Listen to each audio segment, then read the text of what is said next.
In this video, let's focus on a couple of problems from classical mechanics which were asked in JEST exam.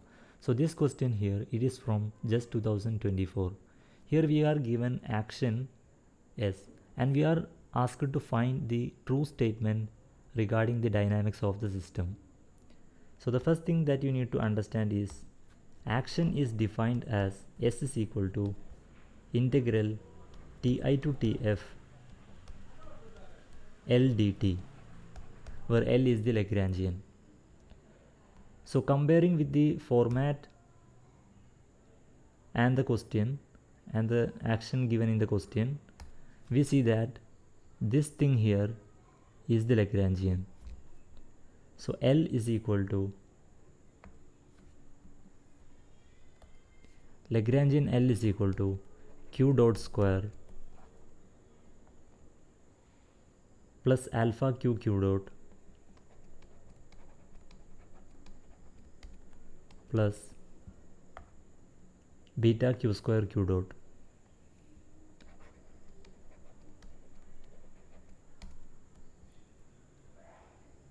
We need to find the true statement regarding the dynamics of the system. Whenever we are asked something about the dynamics of the system, we need equation of motion. To obtain equation of motion, we can use Euler-Lagrange equation, which is given by d by dt of del L upon del Q dot minus del L upon del Q is equal to 0. Remember that we use this Euler-Lagrange equation when L is a function of generalized coordinate Q, generalized momentum Q dot and time t.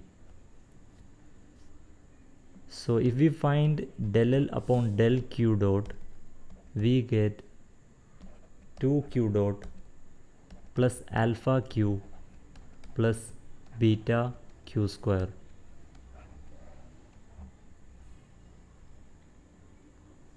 And del L upon del Q is equal to alpha Q dot plus 2 beta Q dot.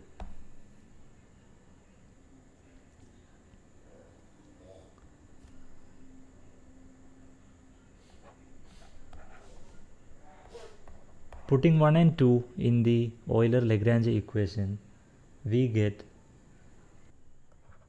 2Q double dot plus alpha Q dot plus beta 2Q dot minus alpha Q dot minus 2 beta Q dot equal to 0. So this cancels with this, alpha Q dot cancels with the minus alpha Q dot.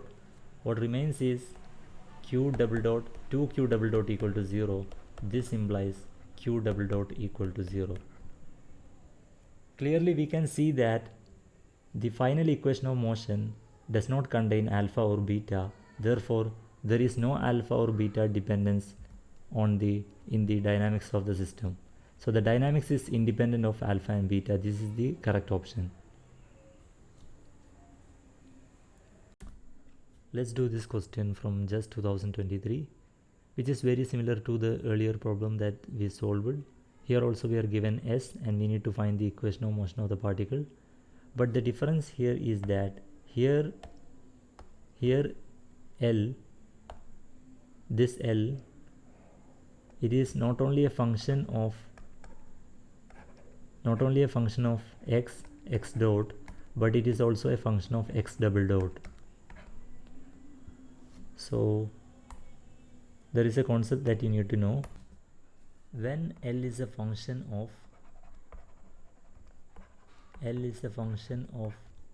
x dot, x double dot t, then the equation that we need to use is d square upon dt square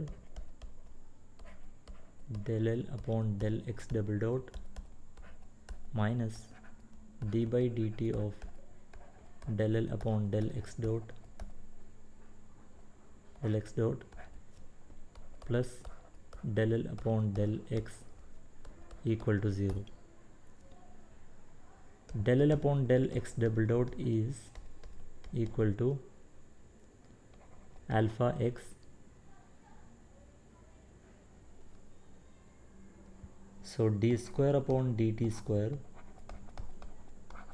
del L upon del X double dot, this is equal to alpha X double dot.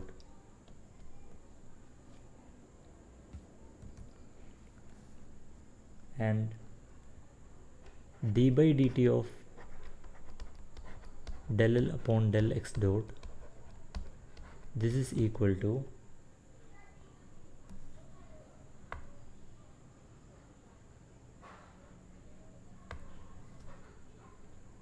mx double dot plus beta x dot. Del L upon del X equal to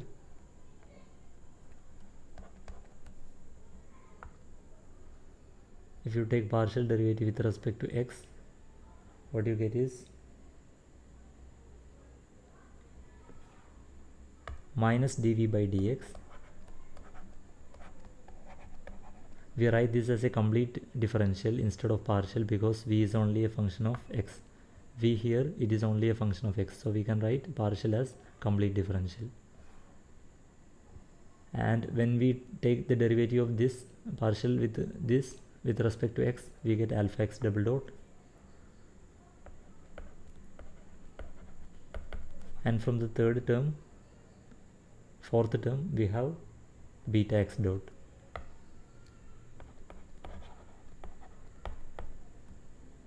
So if we put this equation, this is equation 1, this equation right here, this is 2, this is 3.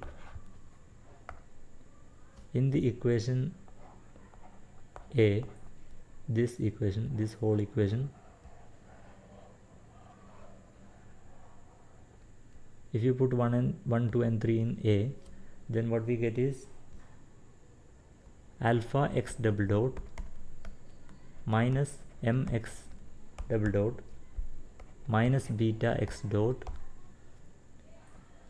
plus beta x dot minus dv by dx plus alpha x double dot equal to 0.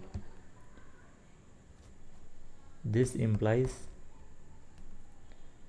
2 alpha minus m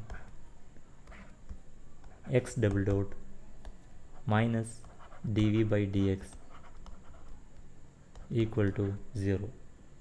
So this is the equation of motion which is required,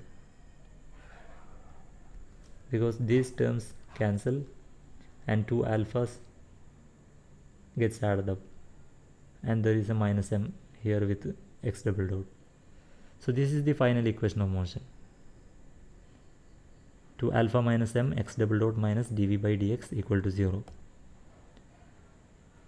So the correct option here is option D.